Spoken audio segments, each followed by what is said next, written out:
सोचिए आप पूरी तैयारी के साथ यूएस जाने के लिए निकले हैं। पासपोर्ट पर वैलिड H-1B वीजा हो, I-797 अप्रूवल हो, पे स्टब्स हो और इंडिया से डिपार्चर पर कोई दिक्कत ना आए। लेकिन रास्ते में अबू धाबी एयरपोर्ट पर ही आपको रोक लिया जाए और बिना वीजा कैंसिल हुए, बिना पासपोर्ट पर कोई स्टैंप लगे आपको वापस भारत भेज दिया जाए। तो आज इस वीडियो में हम 3 बातें साफ साफ समझने वाले हैं। पहली तो अबू धाबी प्री क्लियरेंस पर एक्चुअली हुआ क्या, दूसरी यूएस इमिग्रेशन रूल्स इस सिचुएशन में क्या कहते हैं, और तीसरी इंडियन H-1B होल्डर्स को ट्रैवल से पहले किन बातों को लेकर एक्स्ट्रा केयरफुल रहना बहुत इंपॉर्टेंट है। तो चलिए फिर जल्दी से वीडियो को स्टार्ट करते हैं। हाय, मेरा नाम है वर्षा दुबे और आप मुझे देख रहे हैं NBT टेक एड पर। यह मामला एक Hyderabad based Indian H-1B visa holder का है जिसने यूएस लौटते समय अबू धाबी प्री क्लियरेंस से ट्रैवल किया। हैदराबाद एयरपोर्ट पर डिपार्चर के दौरान इमिग्रेशन ने सारे डॉक्यूमेंट चेक किए। पासपोर्ट पर वीजा वैलिड था, I-797 अप्रूवल नोटिस था और किसी तरह की कोई भी ऑब्जेक्शन नहीं आई। लेकिन जैसे ही अबू धाबी में यूएस प्री क्लियरेंस हुआ, सिचुएशन पूरी तरह बदल गई। प्री क्लियरेंस काउंटर पर यूएस इमिग्रेशन ऑफिशियल्स ने पासपोर्ट और I-797 लिया और डिटेल क्वेश्चनिंग शुरू की। सवाल सिर्फ फॉर्मल नहीं थे बल्कि जॉब नेचर तक गए। उनसे पूछा गया कि क्या आप क्लाइंट लोकेशन पर काम करते हैं या रिमोट वर्क करते हैं। जवाब में बताया गया कि रोल रिमोट या हाइब्रिड है। फिर पूछा गया कि अभी वेकेशन पर हैं या एक्टिवली वर्किंग हैं। इसके बाद रीसेंट पे स्टब्स भी मांगे गए। पे स्टब्स दिखाने के बाद ऑफिशियल्स ने एम्प्लॉयर चेंज को लेकर सवाल किया।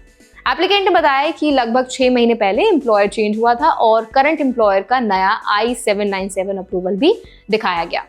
यहाँ एक क्रिटिकल पॉइंट सामने आया। पासपोर्ट पर वीजा स्टैंप्स पुराने एम्प्लॉयर का था जो टेक्निकली वैलिड था और मार्च 26, 2026 तक एक्सपायर नहीं हुआ था। इंसिडेंट 11 जनवरी को हुआ। ऑफिशियल ने एप्लीकेंट से कहा कि वीजा स्टैंपिंग करंट एम्प्लॉयर के नाम से अपडेट करवाना जरूरी है। उन्होंने ये भी कहा कि वीजा क्लोज टू एक्सपायरी है और ऐसे में बिना अपडेटेड स्टैंपिंग ट्रैवल नहीं करना चाहिए। एप्लीकेंट ने बताया कि वीजा स्लॉट बुक करने की प्लानिंग है लेकिन अभी अपॉइंटमेंट अवेलेबल ही नहीं है। इसके बावजूद ऑफिशियल्स अपने डिसीजन पर फर्म रहे। फाइनल आउटकम ये रहा कि वीजा कैंसिल नहीं हुआ, पासपोर्ट पर कोई भी नेगेटिव स्टैंप नहीं लगा, लेकिन ट्रैवल अलाउ नहीं किया गया। एप्लीकेंट को नेक्स्ट अवेलेबल फ्लाइट से इंडिया वापस भेज दिया गया। लगेज कलेक्ट कराया गया और सिंपली कहा गया कि इस समय यूएस ट्रैवल पॉसिबल नहीं है। एप्लीकेंट के लिए एक्सपीरियंस मेंटली काफी स्ट्रेसफुल रहा क्योंकि सारे डॉक्यूमेंट्स वैलिड थे और इंडिया से डिपार्चर पर कोई भी इशू नहीं हुआ था। अब यहाँ सबसे जरूरी सवाल आता है, रूल्स एक्चुअली क्या कहते हैं। तो यूएस इमिग्रेशन लॉ के मुताबिक H-1B वीजा स्टैंप और I-797 अप्रूवल 2 अलग चीजें हैं।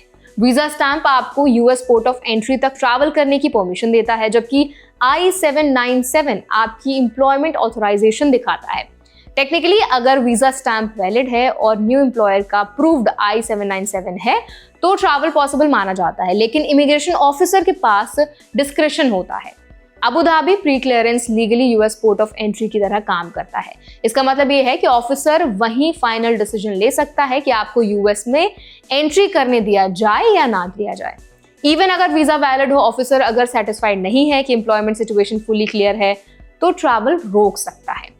एम्प्लॉयर चेंज के केस में स्टैंपिंग अपडेट लीगली मैंडेटरी नहीं होती अगर वीजा वैलिड है, लेकिन प्रैक्टिकली रिस्क बढ़ जाता है, खासकर तब जब रोल रिमोट या हाइब्रिड हो, वीजा एक्सपायरी कंपैरेटिवली पास हो और प्री क्लियरेंस जैसे स्ट्रिक्ट चेक पॉइंट्स इन्वॉल्व हो। ऑफिसर इस कॉम्बिनेशन को रेड फ्लैग की तरह देख सकता है।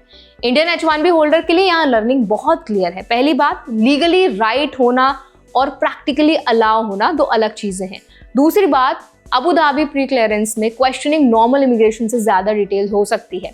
तीसरी बात, एम्प्लॉयर चेंज के बाद अगर वीजा स्टैंप पुराने एम्प्लॉयर का है तो ट्रैवल टेक्निकली अलाउड हो सकता है, लेकिन रिस्क रियल होता है।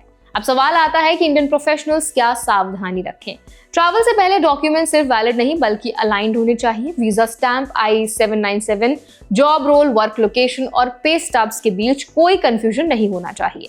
अगर एम्प्लॉयर चेंज हुआ है और वीजा एक्सपायरी ज्यादा दूर नहीं है तो अपडेटेड स्टैंपिंग ट्रैवल रिस्क को कम कर सकती है।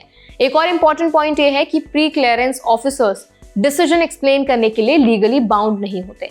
अगर ट्रैवल डिनाई होता है तो इसका मतलब ऑटोमेटिक वायलेशन नहीं है। वीजा कैंसिल नहीं होना एक पॉजिटिव साइन है क्योंकि इसका मतलब फ्यूचर ट्रैवल ऑप्शन अभी ओपन है, बस कंडीशंस फुलफिल करनी होंगी। तो अब इस पूरी सिचुएशन पर आपका क्या टेक है, आप क्या राय रखते हैं, आपका क्या ओपिनियन है, हमें कमेंट्स के जरिए जरूर बताएं। ऐसे और भी वीडियोस के लिए, अपडेट्स के लिए, इन्फॉर्मेशन के लिए हमारा चैनल NBT टेक एड को भी जरूर सब्सक्राइब करें।